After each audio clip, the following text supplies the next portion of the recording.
പ്രാർത്ഥിച്ചൊരുങ്ങിയ നമ്മുടെ ഹൃദയങ്ങളിലേക്ക് കർത്താവിൻ്റെ ജീവനുള്ള വചനം നമുക്ക് സ്വീകരിക്കാം.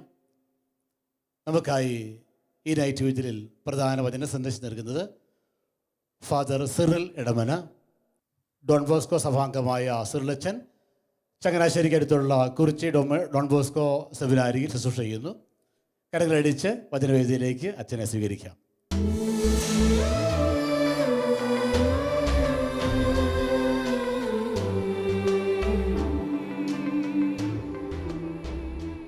പിതാവും പുത്രനും പരിശുദ്ധാത്മാവുമായ ത്രിത്വൈക ദൈവത്തിൻ്റെ അത്യുന്നത നാമത്തിന് എന്നും ആരാധനയും സ്തുതിയും പുകഴ്ചയും ഉണ്ടായിരിക്കട്ടെ. ഷാലോം ടി വിയിലെ പ്രേക്ഷകരായ എൻ്റെ ഏറ്റവും സ്നേഹം നിറഞ്ഞ സഹോദരങ്ങളെ, പരിശുദ്ധ അമ്മയ്ക്ക് സമർപ്പിക്കപ്പെട്ടിരിക്കുന്ന ഈ ഒക്ടോബർ മാസത്തിലെ ഈ ആദ്യ വെള്ളിയാഴ്ച ഈ നൈറ്റ് വിജിലേക്ക് നിങ്ങളെ ഓരോരുത്തരെയും ഏറ്റവും സ്നേഹത്തോടെ സ്വാഗതം ചെയ്യുന്നു. പരിശുദ്ധ അമ്മയോട് ചേർന്ന് അമ്മയുടെ സാന്നിധ്യത്തിൽ അമ്മയുടെ മാതൃസ്നേഹം അനുഭവിച്ചുകൊണ്ട് ഈ ശുശ്രൂഷകളിലൂടെ നമുക്ക് മുന്നോട്ട് പോകാം. പ്രിയമുള്ളവരെ, ഇന്ന് നാം ഓരോരുത്തരും പല രീതിയിലുള്ള ഭയത്തിന് അടിമപ്പെടുന്നുണ്ട്. നമ്മളിൽ പലരും രോഗികളാണ്. നമ്മളിൽ പലരും വ്യത്യസ്ത രീതിയിലുള്ള വെല്ലുവിളികളിലൂടെ കടന്നു പോകുന്നവരാണ്. അത് രോഗമാകാം, അത് മരണമാകാം, അത് കടബാധ്യതയാകാം, അത് ജോലിയില്ലാത്ത സാഹചര്യമാകാം, അത് കുഞ്ഞുങ്ങളില്ലാത്ത സാഹചര്യമാകാം, അത് വിവാഹം നടക്കാത്ത മേഖലകളാകാം, അത് സാമ്പത്തികമായ തകർച്ചയാകാം, ബിസിനസ്സിലെ പരാജയമാകാം. മുന്നോട്ട് പോകുവാൻ സാധിക്കാത്ത രീതിയിലുള്ള ചില വെല്ലുവിളികളിലൂടെ കടന്നു പോകുന്നവരാണ് നമ്മൾ.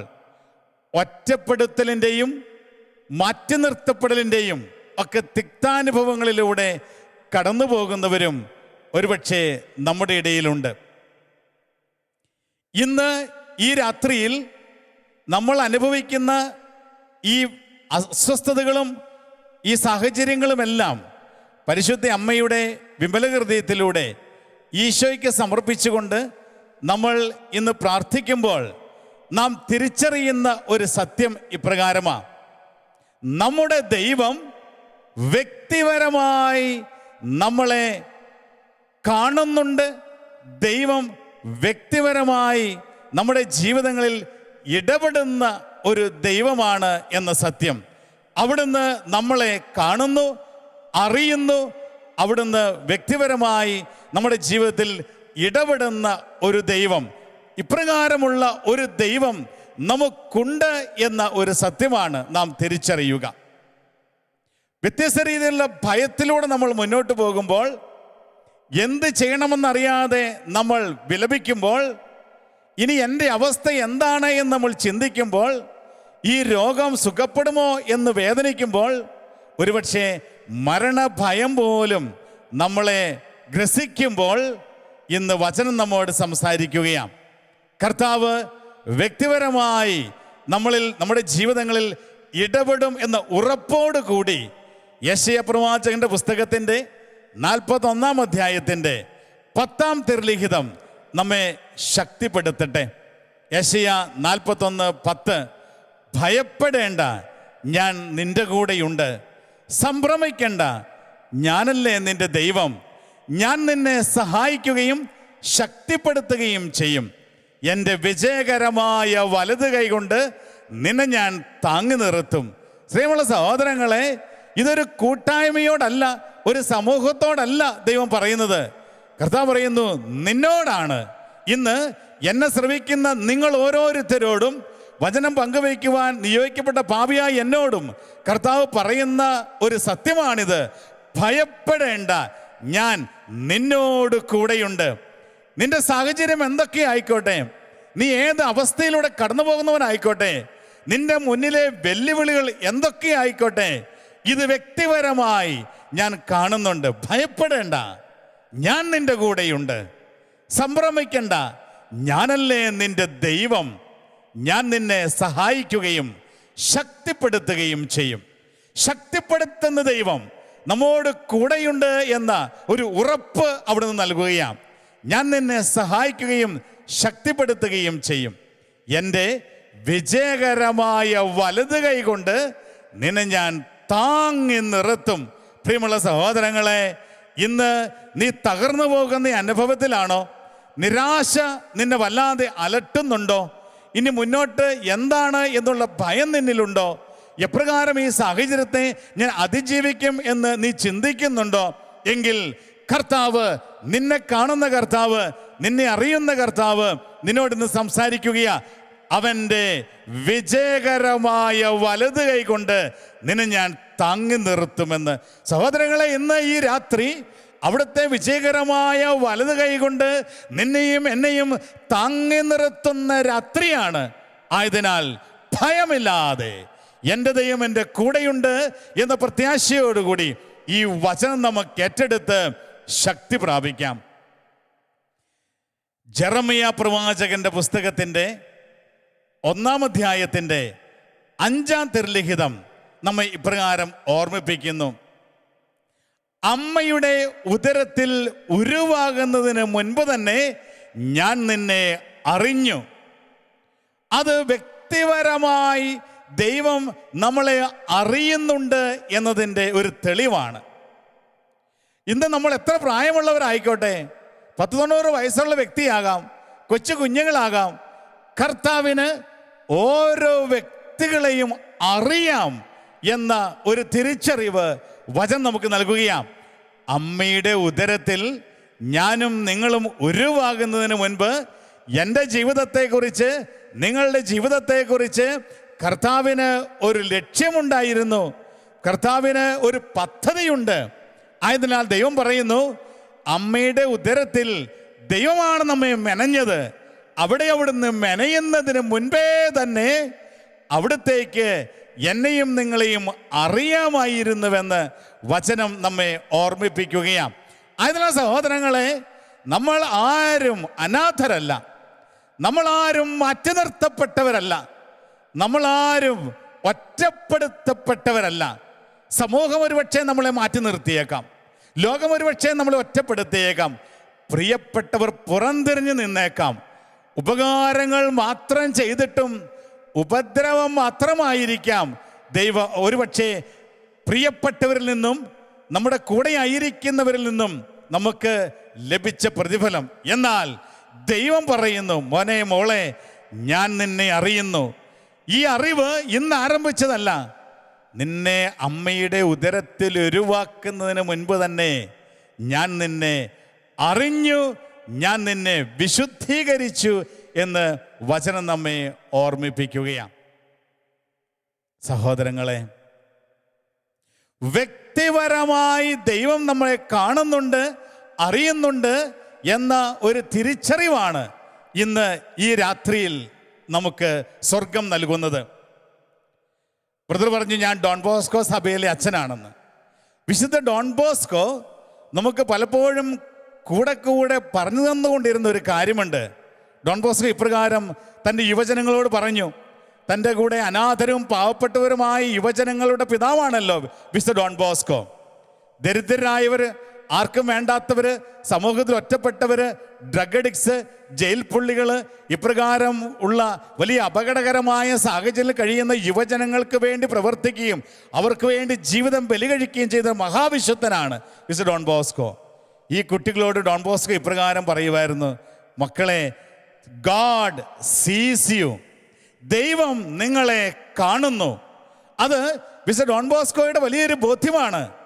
ദൈവം നിങ്ങളെ കാണുന്നുവെന്ന് ഈ വിശുദ്ധൻ നമ്മോട് പറയുമ്പോൾ അതൊരു പോലീസുകാരനെ പോലെ നമ്മുടെ തെറ്റുകൾ കണ്ടുപിടിക്കുന്നതിനോ നമ്മളെ ശിക്ഷിക്കുന്നതിനോ ദൈവം നമ്മളെ നോക്കിക്കൊണ്ടിരിക്കുന്ന ഒരു ദൈവമല്ല, മറിച്ച് ഒരു പിതാവിൻ്റെ വാത്സല്യത്തോടു കൂടി നിന്റെ ഹൃദയത്തിൻ്റെ വികാരങ്ങൾ തിരിച്ചറിഞ്ഞുകൊണ്ട് നിന്റെ നൊമ്പരങ്ങൾ ഒപ്പിയെടുത്തുകൊണ്ട് സ്നേഹവായ്പോടുകൂടി നിന്നെ സംരക്ഷിക്കുന്ന തൻ്റെ കരങ്ങൾ നീട്ടി നിന്നെ നോക്കിക്കൊണ്ടിരിക്കുന്ന സ്നേഹമയായ ഒരു ദൈവം സ്വർഗത്തിലുണ്ട് എന്ന ഒരു തിരിച്ചറിവാണ് വിശുദ്ധ ഡോൺ ബോസ്കോ നമുക്കിന്ന് നൽകുക. അത് ദൈവം ഇന്ന് ഈ ലോകത്ത് ജീവിച്ചിരിക്കുന്ന ഓരോ വ്യക്തികളെയും വ്യക്തിപരമായി എല്ലാ ദിവസവും കാണുന്നുണ്ട് എന്ന ഒരു തിരിച്ചറിവല്ലേ? ഇന്ന് ഈ രാത്രിയിലും പ്രിയമുള്ളവരെ, നമ്മൾ ആരുടെ കൂടെയാണോ, നമ്മൾ എവിടെയാണോ, ഏത് സ്ഥലത്താണോ, എന്ത് ചെയ്യുവാണോ, ഏതവസ്ഥയിലാണോ, ഇതെല്ലാം ദൈവം കാണുന്നുണ്ട് എന്ന് നാം മനസ്സിലാക്കുകയാണ്. പ്രിയമുള്ളവരെ, ഒരുപക്ഷെ നമ്മൾ നിസ്സഹായരായ ചില സാഹചര്യങ്ങളിലൂടെ കടന്നു പോകാം. എങ്കിലും നമ്മൾ തനിച്ചല്ല. ദൈവം ഒന്നെങ്കിൽ നേരിട്ടിടപെടും, ഇല്ലെങ്കിൽ മറ്റാരിലൂടെയെങ്കിലും നമ്മുടെ ജീവിതങ്ങളിൽ ഇടപെടുമെന്നുള്ള ഒരു ഉറപ്പ് ഇന്ന് നമുക്ക് ലഭിക്കുകയാണ്. അതാണ് സാമുവേൽ പ്രവാചകന്റെ 1-ാം പുസ്തകത്തിൻ്റെ 17-ാമത്തെ അധ്യായത്തിലൂടെ നമ്മൾ കാണുന്നത്. അത് വലിയൊരു ബോധ്യമാണ് ദൈവം നമുക്ക് നൽകുക.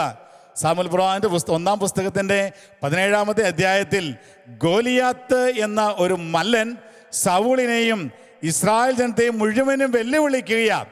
എനിക്കെതിരെ പടവരുതുവാൻ, എന്നോട് മത്സരിച്ച് ജയിക്കുവാൻ കഴിവുള്ള ഒരു വ്യക്തി, ഏതെങ്കിലും ഒരു വ്യക്തി ഇസ്രായേലിൽ ഉണ്ടെങ്കിൽ എൻ്റെ അടുത്തേക്ക് വരട്ടെ.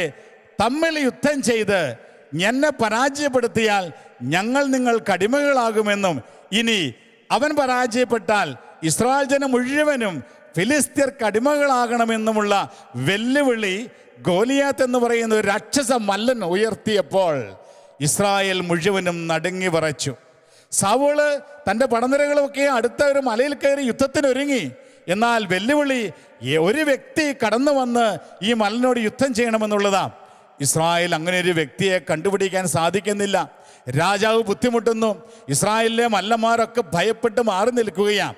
അപ്പോൾ ആട്ടിടയനായ ഒരു കൊച്ചു പയ്യൻ, ദാവീദ് എന്ന് പറയുന്ന ഒരു കൊച്ചു പയ്യനിൽ പരിശുദ്ധാത്മാവ് പ്രവർത്തിക്കുകയാണ്. ഈ പയ്യനിൽ പരിശുദ്ധാത്മാവ് പ്രവർത്തിച്ച് തൻ്റെ ജനത്തെ മുഴുവനും ഈ മല്ലനിൽ നിന്ന് രക്ഷിക്കുന്നതിനുള്ള ഒരു അനുഗ്രഹം സ്വർഗത്തിൽ നിന്ന് വർഷിക്കുകയാണ്. ഒരു ധൈര്യം ദാവീദിന് നൽകുകയാണ്. ദാവീദ് ഈ ധൈര്യം ഏറ്റെടുത്തുകൊണ്ട് ഗോലിയാത്തിൻ്റെ വെല്ലുവിളി ഏറ്റെടുത്ത് വെറും 5 കല്ലുകളും ഒരു ചവണയും കൊണ്ട് മല്ലനെ തകർത്ത് കളഞ്ഞ അനുഭവം തിരുലിഖിതത്തിലൂടെ നമ്മൾ വായിക്കുമ്പോൾ സഹോദരങ്ങൾ തിരിച്ചറിയുന്ന ഇപ്രകാരമാണ്: ഒരു രാജ്യത്തെ അപകടകരമായ അവസ്ഥയിൽ നിന്ന് രക്ഷിക്കുന്നതിന് വേണ്ടി ഒരു കൊച്ചു ബാലനെ ദൈവം അഭിഷേകം ചെയ്ത് ഉയർത്തിയെങ്കിൽ നമ്മുടെയൊക്കെ ജീവിതങ്ങളിലും ഇപ്രകാരം ഒരു അഭിഷേകം ദൈവം നമുക്കോ നമ്മുടെ ചുറ്റുപാടുമുള്ള ഏതെങ്കിലും വ്യക്തികൾക്കോ നൽകിക്കൊണ്ട് വ്യക്തിപരമായി നമ്മെ താങ്ങി നിർത്തുന്ന ദൈവമാണ് എന്ന ഒരു ബോധ്യമല്ലേ നമുക്കിന്ന് ലഭിക്കുക. ആയതിനാൽ സഹോദരങ്ങളെ, ചുറ്റുപാടുമുള്ള എന്തെങ്കിലും സംഭവങ്ങൾ ഇന്ന് നമ്മളെ ഭയപ്പെടുത്തുന്നുണ്ടെങ്കിൽ, ഏതെങ്കിലും സാഹചര്യങ്ങൾ അസ്വസ്ഥപ്പെടുന്നുണ്ടെങ്കിൽ ഭയപ്പെടാതെ ചരിത്രത്തിൽ ഇടപെട്ട ഒരു ദൈവമാണ് നമ്മുടെ ദൈവമെന്ന് തിരിച്ചറിഞ്ഞുകൊണ്ട് ധൈര്യപൂർവം മുന്നോട്ട് പോകുവാനുള്ള വിളിയാണ് ഇന്ന് ഈ രാത്രിയിൽ ദൈവം നമുക്ക് നൽകുക. വീണ്ടും പ്രിയമുള്ള സഹോദരങ്ങളെ, ദാനിയേൽ പ്രവാചകന്റെ പുസ്തകത്തിൻ്റെ 13-ാമത്തെ അധ്യായത്തിൽ വലിയ ഒരു സംഭവം നമ്മൾ കാണുന്നുണ്ട്. സൂസന്ന എന്ന് പറയുന്ന അതിസുന്ദരിയായ വിശുദ്ധയായ ഒരു സ്ത്രീ, അവളുമായി പാപം ചെയ്യുന്നതിന് വേണ്ടി ഇസ്രായേലിലെ ചില ശ്രേഷ്ഠന്മാർ ആഗ്രഹിക്കുകയും ആ ചതിക്കുഴിയിലേക്ക് അവളെ വലിച്ചഴയ്ക്കുവാൻ ശ്രമിക്കുകയും ചെയ്തപ്പോൾ അവൾ ഇപ്രകാരം പറയുന്നു: നിങ്ങൾക്ക് നിന്ന് കൊടുത്തുകൊണ്ട്, നിങ്ങളുടെ മുമ്പിൽ വഴങ്ങിക്കൊണ്ട് ദൈവത്തിനെതിരെ പാപം ചെയ്യുന്നതിലും നല്ലത് മരിക്കുന്നതാണ് എന്ന് പറഞ്ഞുകൊണ്ട് ഈ ചതിയന്മാരുടെ ചതിക്കുഴിയിലേക്ക് കടന്നു പോകുവാൻ അവൾ വിസമ്മതിച്ച് ദൈവത്തിൻ്റെ പ്രമാണങ്ങളെ മുറുകെ പിടിച്ചുകൊണ്ട് നിന്നപ്പോൾ പിന്നീട് ആ ശ്രേഷ്ഠന്മാർ അവളെ വധശിക്ഷയ്ക്ക് വിധിക്കുകയാണ്. അവൾക്കെതിരെ കുറ്റങ്ങൾ ആരോപിച്ച് ചെയ്യാത്ത കുറ്റത്തിന് അവളെ വധശിക്ഷയ്ക്ക് വിധിക്കുന്നു. ഇപ്രകാരം നിരപരാധിയായ ഈ മകൾ വധശിക്ഷയ്ക്ക് വിധിക്കപ്പെട്ട് കൊലക്കളത്തേക്ക് പോയ സമയത്ത് ദാനിയേൽ പ്രവാചകന്റെ പുസ്തകത്തിൻ്റെ 13-ാം അധ്യായത്തിൻ്റെ 44 തിരുലിഖിതങ്ങളിൽ നമ്മൾ കാണുന്നുണ്ട്, സൂസന്ന ദൈവത്തെ നിലവിളിച്ച് പ്രാർത്ഥിക്കുന്ന ഒരു നിലവിളി. അവൾ നിസ്സഹായാണ്, അവളെ സഹായിക്കാൻ ആരുമില്ല, ഒരു തെറ്റും ചെയ്തിട്ടില്ല. എന്നാൽ തന്നെ വഞ്ചിക്കാൻ കടന്നു വന്ന വ്യക്തികൾ അവരോട് സഹകരിക്കാതിരുന്നുകൊണ്ട് തെറ്റായ കള്ളക്കുറ്റങ്ങൾ ആരോപിച്ചിരിക്കുകയാണ്, മരണശിക്ഷയ്ക്ക് വിധിച്ചിരിക്കുകയാണ്. ലോകത്തന്നെ രക്ഷിക്കാൻ ആരുമില്ല, നിസ്സഹായമായ അവസ്ഥ, ആരും സഹായിക്കാനില്ലാതെ കടന്നു പോകുന്ന സാഹചര്യം. ഈ അവസ്ഥയിലൂടെ കടന്നുപോയപ്പോൾ പ്രിയമുള്ള സഹോദരങ്ങളെ, അവൾ ചങ്കുപൊട്ടി നിലവിളിച്ചൊരു പ്രാർത്ഥന, ദൈവമേ എന്ന് വിളിച്ച ഒരു പ്രാർത്ഥന, ഈ പ്രാർത്ഥനയിൽ സ്വർഗം ഇടപെടുകയാണ്. ഈ പ്രാർത്ഥനയിൽ സ്വർഗം ഇറങ്ങി വരികയാണ്. ഇപ്രകാരമാണ് സ്വർഗം ഇറങ്ങി വരുന്നത്. അവിടെ ദൈവം പ്രത്യക്ഷപ്പെടുന്നില്ല, അവിടെ ദൈവത്തിൻ്റെ സ്വരം കേൾക്കുന്നില്ല. വചനം പഠിപ്പിക്കുന്നു. പിന്നീട് ദാനിയേൽ 13:45 വചനം പഠിപ്പിക്കുന്നു, അവിടെയുണ്ടായിരുന്ന ദാനിയേൽ എന്ന ഒരു ബാലന്റെ ആത്മാവിനെ ദൈവം അപ്പോൾ ഉണർത്തിച്ചുവെന്ന്. അവിടെയുണ്ടായിരുന്ന ദാനിയേൽ എന്ന് പറയുന്ന ഒരു ബാലന്റെ ഉള്ളിലുള്ള ആത്മാവിനെ ദൈവം പ്രത്യേകമായി ഉണർത്തിച്ച് ഈ സൂസന്നയ്ക്ക് വേണ്ടി വാദിക്കുവാൻ അഭിഷേകം ചെയ്യുകയാണ്. പ്രിയമുള്ള സഹോദരങ്ങളെ, ദാനിയേൽ എഴുന്നേറ്റ് നിന്നു. ദാനിയേൽ തൻ്റെ കരമുയർത്തി സ്വരമുയർത്തി ഈ സൂസന്നയ്ക്ക് അനുകൂലമായി നിലകൊണ്ടു. പിന്നീട് അവളുടെ മേൽ കുറ്റമാരോപിച്ച കുറ്റവാളികളായ ശ്രേഷ്ഠന്മാരെ വധശിക്ഷയ്ക്ക് വിധിക്കുന്ന സാഹചര്യത്തിൽ പരിശുദ്ധാത്മാവ് ദാനിയേലിലൂടെ അവിടെ ഇടപെടുകയാണ്. ഇതാണ് വ്യക്തിപരമായി ഇടപെടുന്ന ഒരു ദൈവം നമ്മുടെ കൂടെയുണ്ട് എന്ന് ഞാൻ പറഞ്ഞതിൻ്റെ അർത്ഥം. ആരുമില്ലാത്തവർക്ക് ദൈവം തുണയാണ് എന്ന് പറയുന്നത് നാം കേട്ടിട്ടുണ്ടല്ലോ. ആരുമില്ലാതിരുന്ന സൂസന്നയെ ദൈവം ഒരു കൊച്ചുബാലനായ ദാനിയേൽ എന്ന് പറയുന്ന ഒരു യുവാവിലൂടെ അവളുടെ ജീവൻ തിരിച്ചു കിട്ടത്തക്ക രീതിയിലുള്ള ഇടപെടൽ നടത്തുകയാണ്. ഇപ്രകാര സഹോദരങ്ങളെ, ചരിത്രത്തിൽ ദൈവത്തിൻ്റെ ശക്തമായ ഇടപെടലുകൾ ഓരോ വ്യക്തികളുടെ ജീവിതത്തിൽ നാം കാണുമ്പോൾ നാം എന്തിനു ഭയപ്പെടണം? കാരണം വ്യക്തിപരമായി നമ്മെ അറിയുന്ന ഈ ഒരു ദൈവം കൂടെയുണ്ടെങ്കിൽ നാം ആരെ പേടിക്കണം? അതുകൊണ്ടാണ് തിരുലിഖിതം ഇപ്രകാരം നമ്മെ പഠിപ്പിക്കുക, ദൈവം നമ്മുടെ പക്ഷത്തെങ്കിൽ ആര് നമുക്കെതിരെ നിൽക്കും? ദൈവം നമ്മുടെ പക്ഷത്തെങ്കിൽ സഹോദരങ്ങളെ, ആർക്കും നമുക്കെതിരെ നിൽക്കാൻ സാധിക്കുകയില്ല എന്നുള്ള ഉറപ്പാണ് ഇന്ന് ഈ രാത്രിയിൽ ദൈവം നമുക്ക് നൽകുക. പ്രിയമുള്ളവരെ, ദൈവം നേരിട്ടിടപെടുന്ന സാഹചര്യങ്ങളുണ്ട്. ദൈവം ഇതുപോലെയുള്ള ചുറ്റുപാടുമുള്ള വ്യക്തികളെ ചില പ്രത്യേക സാഹചര്യത്തിൽ അഭിഷേകം ചെയ്ത് നമ്മളെക്കുറിച്ചുള്ള ചില ബോധ്യങ്ങൾ നൽകി നമുക്ക് വേണ്ടി നിലകൊള്ളുവാൻ ഏർപ്പാടാക്കുന്ന സാഹചര്യങ്ങളുണ്ട്. ദൈവം മാലാഖമാരെ അയച്ച് ദൈവം നമ്മളെ, ഈ ലോകത്തുള്ള മനുഷ്യരെ നിർണായകമായ സാഹചര്യങ്ങളിൽ കാത്തു സംരക്ഷിക്കുന്ന അനുഭവങ്ങളുണ്ട്. സങ്കീർത്തന പുസ്തകത്തിൻ്റെ 34-ാം അധ്യായത്തിൻ്റെ 7-ാം തിരുലിഖിതത്തിൽ നാം ഇപ്രകാരം കാണുന്നുണ്ടല്ലോ, കർത്താവിൻ്റെ ദൂതൻ പാളയമടിച്ച് ദൈവഭക്തരുടെ ചുറ്റും സംരക്ഷണം തീർക്കുന്നുവെന്ന്. ദൈവഭക്തരുടെ ചുറ്റും ദൈവദൂതന്മാർ പാളയമടിച്ച് അവരെ സംരക്ഷിക്കും. സഹോദരങ്ങൾ, ഇതൊരു യാഥാർത്ഥ്യമാണ്. ഇതാണ് നമ്മുടെയൊക്കെ ജീവിതങ്ങളിൽ, പ്രത്യേകിച്ച് യേശുക്രിസ്തുവിൽ വിശ്വസിക്കുന്ന വ്യക്തികൾക്കുള്ള അനുഗ്രഹം. ഈ ലോകത്ത് നമ്മൾ തനിച്ചല്ല, നമുക്ക് ചുറ്റും ദൈവദൂതന്മാരുടെ സാന്നിധ്യം ദൈവം നൽകിയിട്ടുണ്ട്. ഒരുപക്ഷെ നമ്മുടെ ജീവിതത്തിലൂടെ കടന്നു പോകുമ്പോൾ ഇത് ഒരുപക്ഷെ തിരിച്ചറിയാൻ പറ്റാത്ത ചില അനുഭവങ്ങളിലൂടെ നമ്മൾ കടന്നു പോകുന്നുണ്ട്.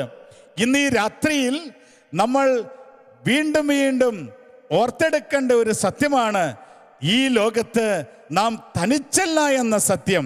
ദൈവം കൂടെയുണ്ട്.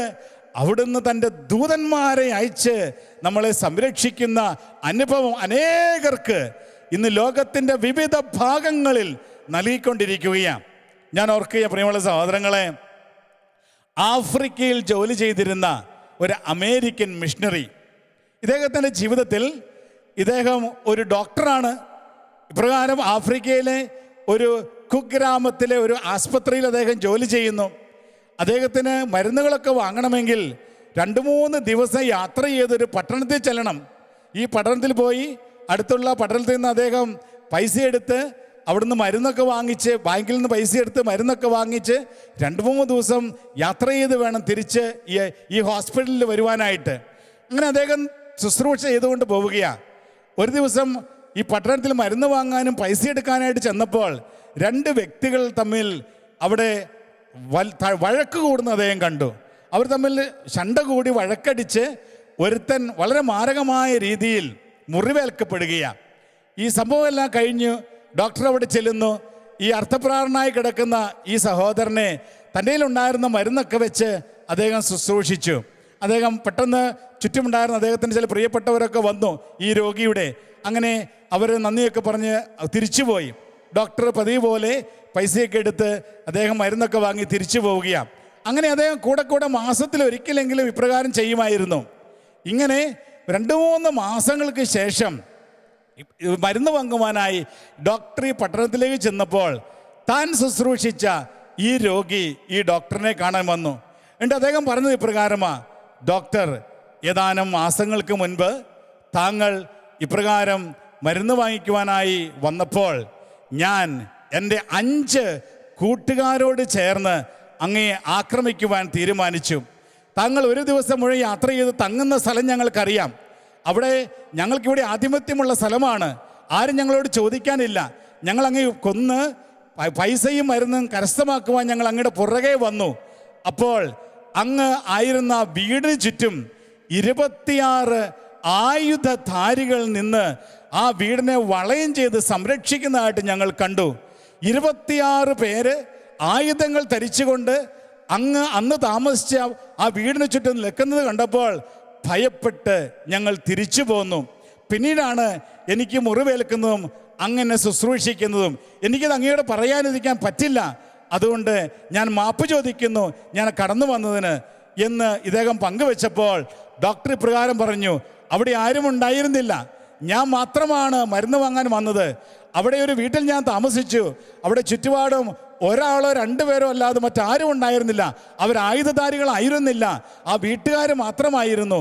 പിന്നീട് ഈ ഡോക്ടർ തിരിച്ചറിയുന്നത് ഇപ്രകാരമാണ്: ഒരു മിഷണറിയായി യേശുക്രിസ്തുവിന് വേണ്ടി ശുശ്രൂഷ ചെയ്യുന്ന ആ ഡോക്ടറിൻ്റെ അപകടകരമായ സാഹചര്യത്തിൽ സ്വർഗം ഇടപെട്ടതാണെന്നും 26 ആയുധധാരികളെ ആ വീടിന് ചുറ്റും നിർത്തി സംരക്ഷിച്ചത് തിരുവചനത്തിൻ്റെ അടിസ്ഥാനത്തിലാണ് എന്നും പ്രിയമുള്ളവരെ പിന്നീട് ഈ അമേരിക്കൻ ഡോക്ടർ പങ്കുവയ്ക്കുന്നുണ്ട്.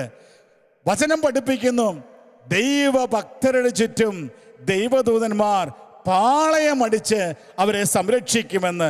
ഇത്രമാത്രം ശക്തമായ സഹായം സ്വർഗം നൽകുന്ന ഒരു ജനതയാണ് നമ്മളെന്നുള്ള ഒരു തിരിച്ചറിവ് കൂടി ഈ രാത്രിയിൽ നമ്മൾക്ക് ലഭിക്കുകയാണ്. അതുകൊണ്ട് സഹോദരങ്ങളെ, നിരാശപ്പെടാനല്ല ദൈവം നമ്മെ വിളിച്ചിരിക്കുക.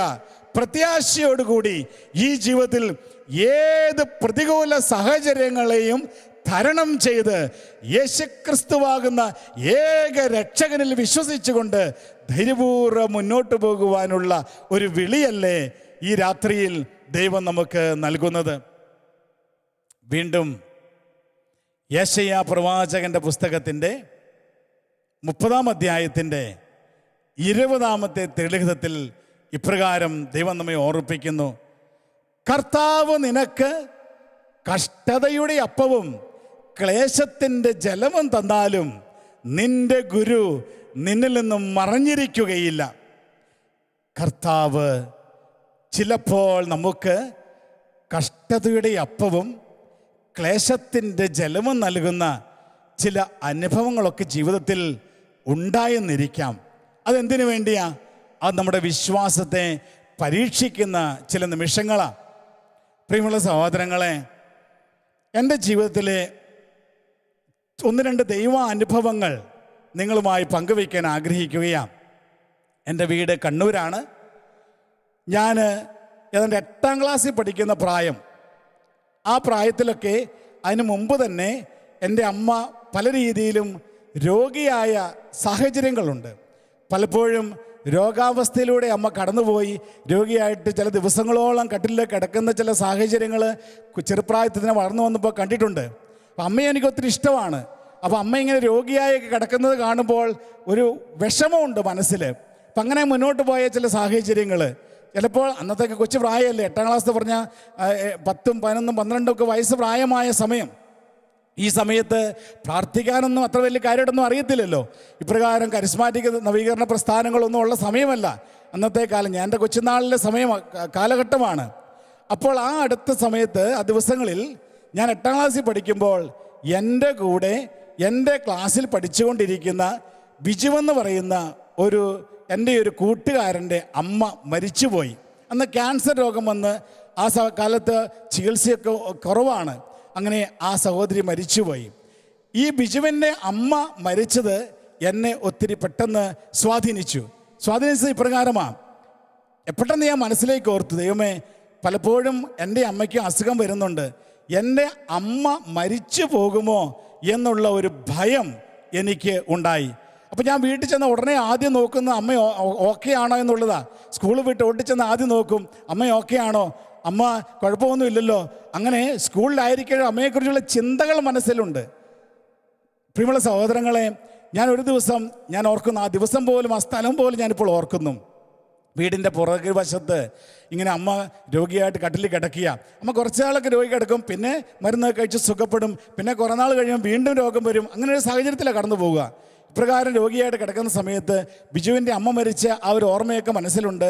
അപ്പോൾ എൻ്റെ മനസ്സിൽ പെട്ടെന്നൊരു പ്രത്യേക ഒരു ഭയം, ദൈവമേ, അമ്മ മരിച്ചു പോകുമോ എന്നൊരു ഭയം. അപ്പം ഞാനിങ്ങനെ വീടിൻ്റെ പുറകുവശത്ത് നിന്ന് പെട്ടെന്ന് ഇങ്ങനെ ഭയത്തിൽ ചുമ്മാ ഇങ്ങനെ ദൈവമേ, അമ്മ മരിച്ചു പോകുമോ എന്നൊക്കെയുള്ളൊരു ഭയത്തിൽ ഇങ്ങനെ നിൽക്കുക. അന്ന് വലിയ പ്രാർത്ഥനയൊന്നുമില്ല, എന്നാൽ ഒരു കൊച്ചു ബാലൻ്റെ ഒരു വേദന നിറഞ്ഞ ഒരു നിമിഷം ഇങ്ങനെ അമ്മ കിടക്കുന്ന മുറിയുടെ പുറത്ത് വീടിൻ്റെ വെളിയിൽ നിന്ന് ഇങ്ങനെ ചിന്തിക്കുക, ദൈവമേ, അമ്മയ്ക്ക് എന്തെങ്കിലും പറ്റുമോ എന്നൊക്കെയുള്ള ഇങ്ങനെ ഹൃദയം നിറങ്ങി ഇങ്ങനെ നിൽക്കുന്ന ഒരു നിമിഷം.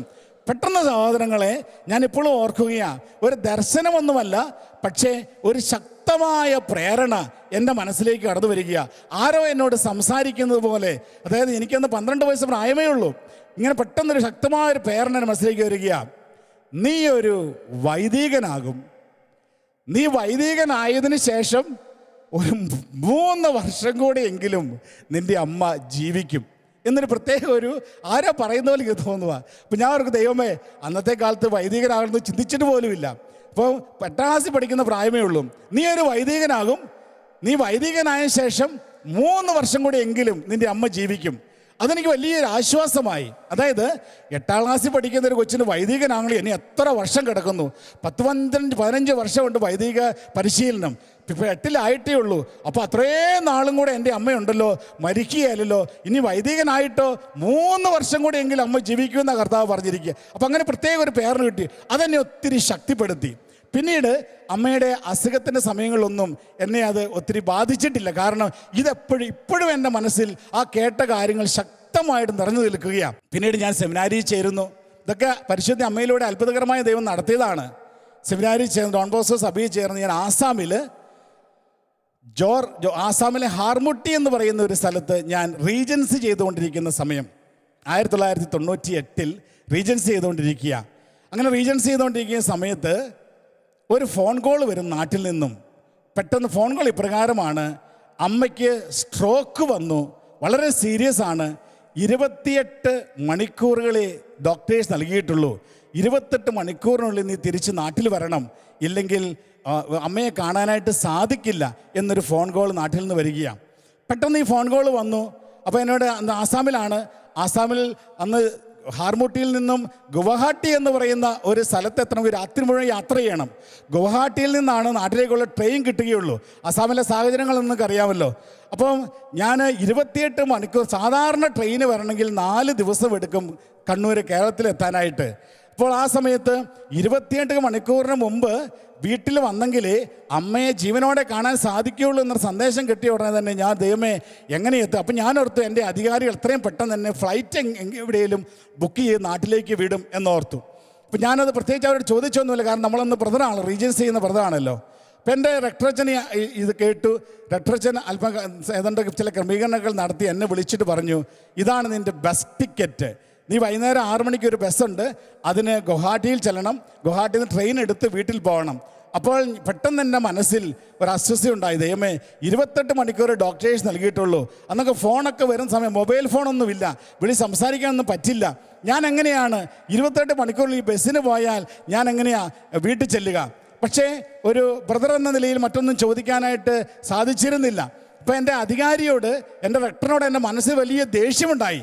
ഞാൻ ഇപ്രകാരം ചിന്തിച്ചു, ഞാനൊരു ബ്രദറായിരിക്കുന്നത് കൊണ്ടല്ലേ ഒരു പക്ഷേ എന്നെ ഇങ്ങനെ ട്രീറ്റ് ചെയ്യുന്നത്. എൻ്റെ അമ്മ ഇത്രയും സീരിയസ് ആയിട്ട് കിടന്നിട്ട് എന്നെ ഒരു ഫ്ലൈറ്റിന് വിടാൻ എൻ്റെ അധികാരിക്ക് കഴിഞ്ഞില്ലല്ലോ എന്നൊക്കെ ഇങ്ങനെ മനസ്സിലിങ്ങനെ വെറുപ്പ് വിദ്വേഷമൊക്കെ ഉണ്ടാകുക. ഞാനങ്ങനെ ആ വേദനയോട് കൂടി ഞാൻ ബസ്സിൽ കയറുന്നു. സഹോദരരെ, ഹർമുട്ടിയിൽ നിന്ന് ബസ് എടുത്ത് ഒരു 3 മണിക്കൂർ കഴിഞ്ഞപ്പോൾ ഈ ബസ് ബ്രേക്ക് ഡൗൺ ആയി. രാത്രിയിൽ ആസാമിലെ സിറ്റുവേഷൻ നിങ്ങൾക്ക് അറിയാമല്ലോ. ബസ്സൊക്കെ ബ്രേക്ക് ഡൗൺ ആയാൽ പിന്നെ ആ സമയത്ത് ആരും റിപ്പയർ ചെയ്യാനില്ല. പിന്നെ രാത്രി മുഴുവൻ ഞങ്ങൾ ബസ്സിൽ കഴിച്ചു കൂട്ടുകയാണ്. പിറ്റേന്ന് രാവിലെ ഒരു 8-9 മണിയായപ്പോഴാണ് റിപ്പയർ ചെയ്യാൻ ആളുകൾ വരുന്നത്. ആ സമയത്ത് കോരിച്ചൊരിയുന്ന മഴ. പിന്നീട് ആസാമിലെ പുഴകളൊക്കെ വെള്ളം കൊണ്ട് നിറഞ്ഞു. അങ്ങനെ കഷ്ടപ്പെട്ട ഒരു തരത്തിൽ ഗുവാഹട്ടിയിലേക്ക് അടുത്തപ്പോൾ ഗുവാഹട്ടിയിലേക്ക് ബസ് പോകില്ല. കാരണം ആ പുഴകൾ നിറഞ്ഞ് പാലം കവിഞ്ഞ് വെള്ളപ്പൊക്കം മൂലം ജലം ഒഴുകിക്കൊണ്ടിരിക്കുക. വേറൊരു സ്ഥലത്തേക്ക് ബസ് തിരിച്ചുവിടുന്നു. അവിടുന്ന് ട്രെയിൻ കിട്ടണമെങ്കിൽ വീണ്ടും ഒരു ദിവസം യാത്ര ചെയ്യണം. അങ്ങനെ ഈ ഒരു വലിയ പ്രതിസന്ധിയിലൂടെ ഞാൻ കടന്നു പോവുകയാണ്. ഈ നിമിഷത്തിലൊക്കെ എൻ്റെ മനസ്സ്, ഒന്ന് എൻ്റെ അധികാരികളുടെ വെറുപ്പ്, ദേഷ്യം, 2 ദൈവത്തോട് ഞാനിങ്ങനെ ചോദ്യം ചോദിക്കുന്നുണ്ട്. അങ്ങനോട് പെട്ടെന്ന് ഈ കാര്യം ഞാൻ ഓർത്തു. 8ാം ക്ലാസ്സിൽ പഠിച്ചപ്പോൾ നീ ഒരു വൈദികനാകുമെന്നും നീ വൈദികനായിട്ട് 3 വർഷം കൂടിയെങ്കിലും അമ്മ ജീവിക്കുമെന്നും അന്നുണ്ടായ ഒരു പ്രേരണ വീണ്ടും ഞാൻ ആവർത്തിച്ച് ദൈവത്തോട് മല്ലടിച്ചു കൊണ്ടിരുന്നു. എന്തുകൊണ്ട് അന്ന് എന്നോട് ഇങ്ങനെ പറഞ്ഞു? പിന്നെ എൻ്റെ അമ്മ 28 മണിക്കൂറിനുള്ളിൽ മരിച്ചു പോകുമെന്ന് പറഞ്ഞിരിക്കുന്നത്? അങ്ങനെ വലിയ വേദനയോടുകൂടി യാത്ര ചെയ്യുകയാണ്. ഞാൻ അവിടുന്ന് പുറപ്പെട്ടിട്ടുണ്ട് എന്ന വാർത്ത വീട്ടിലുകാർക്ക് കിട്ടി. എന്നാൽ ഞാൻ എത്തുന്നില്ല. 4 ദിവസം കഴിഞ്ഞു, 6 ദിവസം കഴിഞ്ഞു, ഞാൻ കണ്ണൂർ എത്തുന്നില്ല. കാരണം വെള്ളപ്പൊക്കം മൂലം ട്രെയിനൊക്കെ ക്യാൻസലായി. കൽക്കട്ടയിൽ വന്നു, ട്രെയിൻ മാറിക്കയറി, പിന്നെ മദ്രാസിൽ വന്നു. അങ്ങനെ കഷ്ടപ്പെട്ട് ഞാൻ കണ്ണൂർ വരുന്നത് 8ാം പൊക്കമാണ്. 8ാം ദിവസം കണ്ണൂർ വന്ന് പ്രിയമുള്ള സഹോദരങ്ങളെ എങ്ങനെയോ വീട്ടുകാരെ അറിയിച്ചു. അവർ സ്റ്റേഷനിൽ വന്നു. എൻ്റെ അമ്മയെ അഡ്മിറ്റ് ചെയ്തിരിക്കുന്നത് മംഗലാപുരത്തുള്ള കസ്തൂർബ മെഡിക്കൽ കോളേജിലാണ്. ഈ മെഡിക്കൽ കോളേജിലേക്ക് എന്നെ കൊണ്ടുപോയി എൻ്റെ കസിൻസൊക്കെ. കാരണം ഇപ്രകാരമാണ്, ഡോക്ടേഴ്സ് പറഞ്ഞു ഇനി ഈ സ്ത്രീ ഇവിടെ കിടത്താൻ പറ്റില്ല. കാരണം അത് ബ്ലഡ് ക്ലോട്ട് കംപ്ലീറ്റ് തലച്ചോറ് മുഴുവനുണ്ട്. 2 ലങ്സും കൊളാപ്സായി ഒരു രീതിയിൽ ബ്രെയിൻ ഡെത്ത് പോലെ സംഭവിച്ചിരിക്കുക. ഒരു റിക്കവറി ഇനി ഇല്ല. ആ ഒരു സാഹചര്യത്തിൽ എന്തിനാണ് നിങ്ങൾ ഈ സഹോദരിയെ ഇനി വെന്റിലേറ്റർ ഇട്ടുകൊണ്ടിരിക്കുന്നത് എന്ന് ഡോക്ടേഴ്സ് അവർക്ക് വീട്ടുകാരോട് നിർബന്ധിക്കുന്നു. വെന്റിലേറ്റർ ഊരി വീട്ടിൽ കൊണ്ടുപോകുക. വീട്ടിൽ ചെന്ന് കഴിഞ്ഞാൽ പിന്നെ മരണമാണ്, ശവടക്കാണ്. വീട്ടിൽ ഇടവക ദേവാലയത്തിൽ ഇത് കാര്യങ്ങളൊക്കെ അറിയിച്ചു. ഉടനെ ശവം വരും എന്നും പറഞ്ഞിങ്ങനെ കാത്തിരിക്കുകയാണ്. ഈ സമയത്ത് എന്നെ കൊണ്ടുപോകുന്നത് രാത്രി മുഴുവൻ എന്നെ ഞാൻ ചെന്ന ഉടനെ അമ്മയൊന്ന് ശ്വസിക്കുന്നത് കാണുവാനായിട്ട് വെന്റിലേറ്റർ ഇട്ടുകൊണ്ടിരിക്കുക.